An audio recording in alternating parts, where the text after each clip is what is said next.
Hello hi guys, कैसे हो आप सभी बढ़िया अच्छे से होंगे।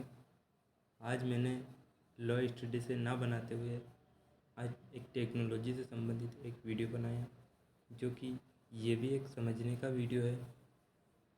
और हमारे भारत के लिए ये बात भी दुर्भाग्यपूर्ण बात है। जैसे कि आपने वीडियो के थंबनेल में देख ही लिया होगा कि मैं इस वीडियो में क्या बताने वाला हूँ और किस आधार पर मैं एक्सपीरियंस करूँगा। क्योंकि आपको वीडियो के थंबनेल में यही पता चल रहा होगा कि यार ये सर ने वीडियो बनाया, वीडियो अपन को कैसा लगा कैसा नहीं लगा और ये किस आधार पर बनाया। तो ये एक टेक्नोलॉजी संबंधित है, क्योंकि जापान में 6G लॉन्च होने की ट्रायल पर चल रहा है। भाई जापान में 6G लॉन्च हो जाएगा तो क्या होगा। अब 6G लॉन्च होने के पीछे कई तर्क निकलते हैं इनके। अब जापान में 6G अगर लॉन्च हो जाएगा तो फिर क्या होगा। इनमें कितने देशों की मदद से जापान में 6G लॉन्च होने वाला है, क्या होएगा, और भारत में कौन सी स्पीड किस आधार पर चल रही, और भारत की स्थिति क्या है और दुनिया की स्थिति क्या है, दोनों की अपन तुलना करके अभी देखते हैं। तो ये रहा कल की एक लेटेस्ट न्यूज़ है साथियों। इसमें इस बात का दावा है, यानी कि पूरे देश के अंदर ये बात बहुत ज़ोरों से चल रही है। चीन, अमेरिका, साउथ कोरिया और यूरोप के कई देश पहले से ही इस बात का प्रशिक्षण कर रहे हैं कि हम भी 6G लॉन्च करने वाले हैं। पर जापान थोड़ा टेक्नोलॉजी के मामले में आगे चलता आ रहा है, मतलब परंपरावादी नीति अपनाता आ रहा है टेक्नोलॉजी की तरह। तो वो क्या है कि उसने 6G लॉन्च उस पर ट्रायल शुरू कर दिया। अब इनकी विस्तार से नीति पढ़ लेते हैं, ये नीति क्या बोलती है। जब तक हमको खुद को प्रशिक्षण नहीं मिलता तब तक हमको पता चलता नहीं है। अब इनका वहाँ की सरकार का स्टेटमेंट इनका क्या है, तो इनका प्रथम पॉइंट है, भले भारत में भले ही अब तक 5G इंटरनेट सर्विस शुरू नहीं हुई, लेकिन जापान में अब 6G लॉन्च करने की तैयारी शुरू हो चुकी है, जो कि भारत में तो हो ही नहीं। इस बात का भारत सरकार ने भी स्टेटमेंट रखा। इसके लिए नोकिया, डोकोमो और स्तनी, सॉरी ये टाइपिंग एरर आ चुका होगा इसमें, कंपनी, ये दो कंपनी है, इन कंपनी के साथ में मिलकर डील चल रही, यानी काम चल रहा। नोकिया ने भी दावा किया इधर कि 6G इंटरनेट सर्विस 5G से 100 गुना भी ज़्यादा तेज़ होगी। क्योंकि ये बात सही है, क्योंकि 6G लॉन्च होने वाली है तो उसके पीछे अनेक प्रकार के तर्क हो सकते हैं।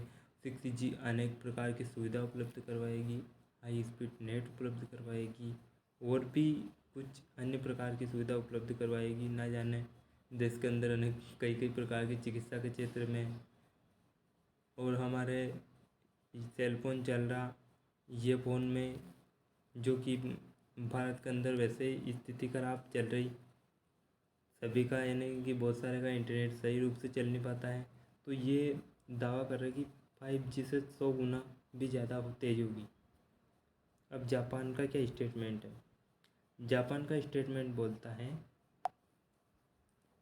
कि जापान की national information and communication technology NICT ने दावा किया है इस बात का। मतलब उनका स्टेटमेंट है कि नोकिया और डोकोमो पी जोशी के साथ, अरे साला ये टाइपिंग एरर कर दिया जब छापने वाले ने, के साथ मिलकर 6G पर डील यानी शुरुआत करने के लिए लगातार आगे बढ़ रही है। उसने ये भी कहा कि, और दावा अपने स्टेटमेंट में किया गया है कि जापान ऐसा करने वाला पहला देश नहीं, बल्कि इसमें 5 देश भी शामिल है। जो उनका स्टेटमेंट आया जापान सरकार का, उनने इस बात का भी दावा किया है कि एक जापान ही देश नहीं है कि जो 6G लॉन्च करेगा, इनमें 5 देश और हैं। जापान सरकार ने परमिशन तौर पर 6G इंटरनेट 2023 से पहले लॉन्च करने की बात कही थी। मैंने कुछ समय पहले इनने दावा किया था कि हम 2023 से पहले 6G लॉन्च कर देंगे, तो इनने 2022 में इनके ऊपर ट्रायल शुरू कर दी ताकि 2023 आते आते 6G पूर्ण रूप से लॉन्च हो जाएगा। हालांकि 6G लॉन्च करने को लेकर काम शुरू करने वाला जापान देश इकलौता देश नहीं है, बल्कि जापान कल आओ दुनिया के 4 और ताकतवर देश है। इसके अलावा 4 देश और ताकतवर देश है, जो कि वो देश सभी को जाना जाता है और उन देश का नाम सभी लोग जानते हैं कि हाँ, ये देश भी 6G लॉन्च कर सकता है या ये भी प्रशिक्षण कर रहा है। इनका भी स्टेटमेंट आया। तो इसमें चीन है, क्योंकि चीन भी बहुत बड़ा देश है। अमेरिका, साउथ कोरिया, यूरोप ने भी इस पर अपना काम शुरू कर दिया है। अब इनने इस बात के लिए सोचा कि भाई जापान ने तो 6G लॉन्च कर दिया है, अपन तो टेक्नोलॉजी के मामले में कितना आगे खतरनाक चला जाएगा और अपन क्या करेंगे। तो इनने भी इन पर डील करना शुरू कर दी। इस बात का भी तर्क दिया जा रहा है कि 6G के जरिए ऑटोमेटिक जैसे कि 6G लॉन्च होगी तो मेट्रो, दूसरी गाड़ियाँ जो बिना ड्राइवर से संचालित, वो भी आसान ऑपरेटिंग संभव हो सकेगी। यानी कि जो गाड़ियाँ ड्राइवर से चल रही है वो बिना ड्राइवर से चल जाएगी। और इसके अलावा रोबोट, ये ऐसे तमाम प्रकार के कई सारे जो इंटरनेट से संचालित होने वाली चीज़ें 6G के माध्यम से टेक्नोलॉजी पर आधारित हो जाएगी पूर्णतः रूप से, जो कि अभी मनुष्य के हाथों में है। इससे इस बात का भी हम तर्क लगा सकते हैं कि दुनिया और देश के अंदर बेरोजगारी और बढ़ सकती है। क्यों बढ़ सकती है कि जिस प्रकार से टेक्नोलॉजी विस्तारित रूप से जन्म ले रही और नई नई टेक्नोलॉजी लॉन्च हो रही, इसको देखते हुए जैसे ये इन जो इंसान मानव द्वारा निर्मित उद्योग या जो पूंजी निर्माण कार्य, उस कार्य को टेक्नोलॉजी संचालित होने लग जाएगा, तो फिर उनको रोजगार कहाँ से मिलेंगे। इस प्रकार से फ़ायदे भी है, नुकसान भी है, दोनों चीज़ें इनमें ज़रूरी है। दुनिया में स्मार्टफोन का इस्तेमाल जारी है, लेकिन लोग इसे नए अपडेटेड फॉर्म में यूज करने लगे, क्योंकि दुनिया में स्मार्टफोन चल रहा है, पहले भी चल रहा था, आज भी चल रहा, तो इनको अपडेटेड फॉर्म में यूज करना पड़ेगा, तब 6G के जरिए काम कर पाएगा। और इन्हीं के माध्यम से कंप्यूटर ब्रेन जैसे बड़े बड़े टेक्नोलॉजी भी आगे बढ़ेगी और सारे पैसे की वजह से दुनिया आर्थिक सामाजिक शक्तियाँ 6G में भारी निवेश कर सकेगी। यानी कि इनके माध्यम से आर्थिक स्थिति भी सुधर जाएगी और सामाजिक स्थिति भी सुधर जाएगी, ये भी बात दावा किया जा रहा है, और निवेश भी कर सकेंगे इसमें। अब हम भारत का कनेक्शन देखते हैं, भारत की स्थिति क्या है।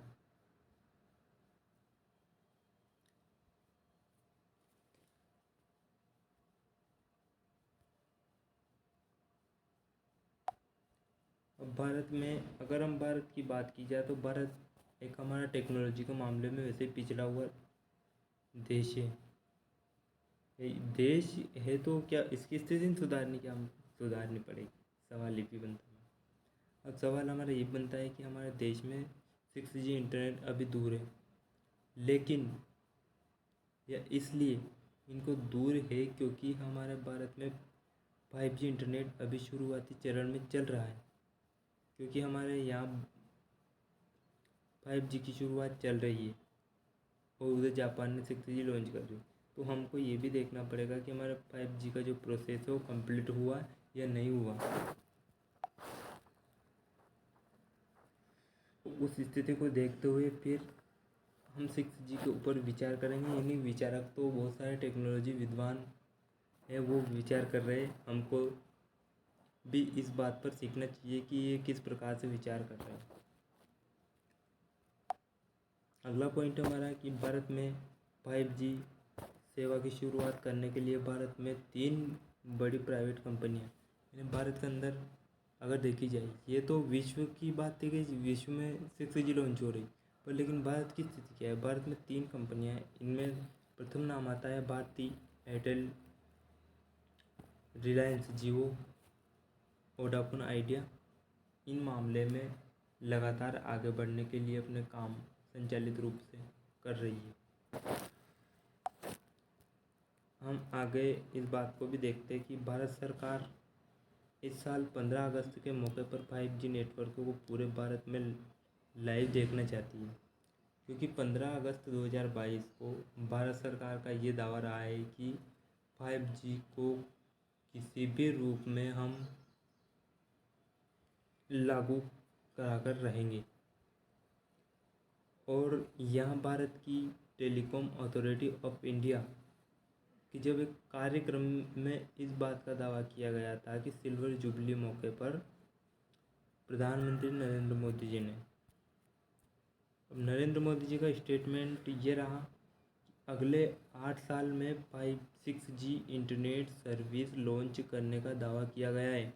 जब सम्मेलन चल रहा था, उस सम्मेलन के माध्यम से प्रधानमंत्री जी ने कहा कि 8 साल के अंदर वर्ष 2030 तक हम देश के अंदर 6G लॉन्च कर देंगे। मतलब संभावना जाहिर की उनने, कर देंगे ये नहीं हो सकता है, पर लेकिन उनने इस बात की संभावना जाहिर की कि हो जाएगी। देश के आम लोगों तक अल्ट्रा हाई स्पीड इंटरनेट पहुंचाने के लिए देश में 6G लॉन्च करना जरूरी है, क्योंकि अभी तक हमारे पास में अल्ट्रा हाई स्पीड नेट चलता नहीं है, तो ये भी ज़रूरी है। यानी कि भारत में 6G इंटरनेट सेवा अभी दूर है। अभी एक आंकड़ा आया था भारत में जुलाई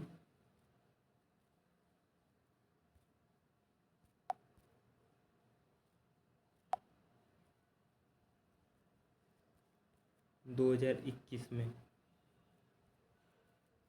सबसे तेज भारत में किस सिम सबसे ज़्यादा चलती है।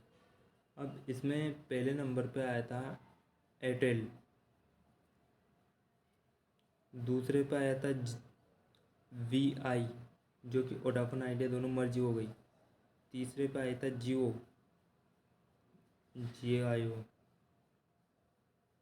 और चौथे पे वो डॉक्यूमेंट वगैरह था। तो ये हमको स्पीड उपलब्ध करवाती है 11 Mbps है, ऐसे शायद 00 इस प्रकार से हमको ये उपलब्ध करवाती है एयरटेल। उसके बाद में दूसरे नंबर पर हमारे VI सिम ओडा आइडिया फ़ोन, ये 10 Mbps की स्पीड से चलती है, 10.05 की स्पीड से। और हमारे जियो चलता है 10.01 की स्पीड से चलता है।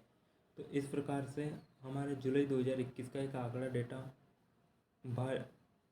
भारतीय टेक्नोलॉजी द्वारा प्रस्तावित किया गया था, ये आंकड़ा रहा। अगर आपको वीडियो समझ में आए तो लाइक और चैनल को सब्सक्राइब करना ना भूलें। लेते इसी के साथ में अगले वीडियो की तरफ। धन्यवाद।